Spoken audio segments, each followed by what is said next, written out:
Yo, what's up guys? Welcome back to the channel. In this video we are going to be quickly installing a BackRack on my 2007 Chevy Silverado 1-ton. Now BackRack makes a few different models that you can buy. This is the one that I got. I wanted the wire in between the frame just because it's more protection from anything hitting and crashing into the rear windshield. First thing you're going to want to do is put the L bracket in this pocket right here. You're going to want to put the largest washer on the inside. There's a medium washer, they call it. You're going to put first on this side, then a lock washer, then the nut itself, and that secures that down. You don't want to tighten it down all the way. You want to leave it so it's a little loose so you can just make the final adjustments. You're going to want to place this bracket right on top. Should fit snug with each side in this corner. Next is this bracket right here, this L bracket. I'm going to be using the middle hole just because it lines up with the front of the bed perfectly like that. And then you're just going to want to set the BackRack on both sides and just mock it up. Now you get these bolts that you're going to want to put in the back of the BackRack. These longer bolts that come pre-assembled in the package, you're going to want to put in this way, so you're coming towards the back of the tailgate.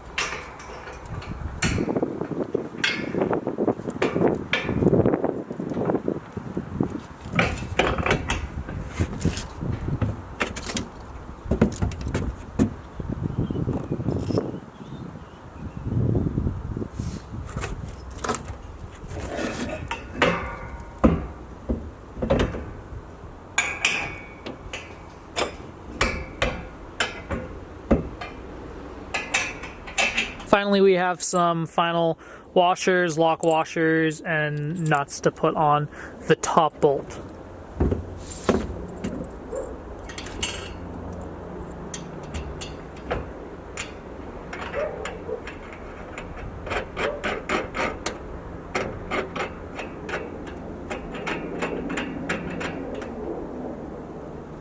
We need to make this taller up top, so what we're going to do is loosen this, and then this whole entire piece can move up and down.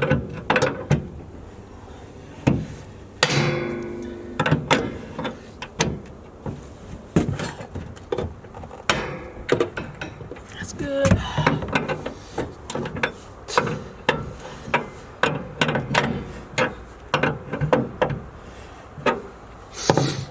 So there's really only three parts to this entire thing. We have this base plate. We have this L-shaped bracket to connect the BackRack to the base plate. Then we just have this L-shaped bolt. And then this bolt holding it in. These are all different sizes. This is, I believe, 1 1/8 inch. This is 3/4. Or no, this is 5/16, 3/4, I believe. But install is a breeze. Now we just have to tighten everything up, just make the final adjustments, and then we're basically done.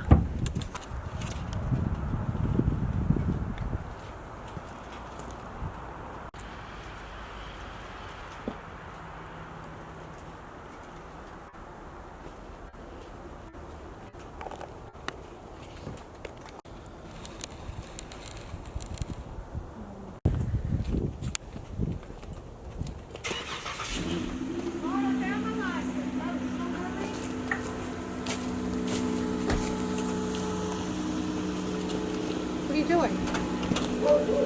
Doing a video around.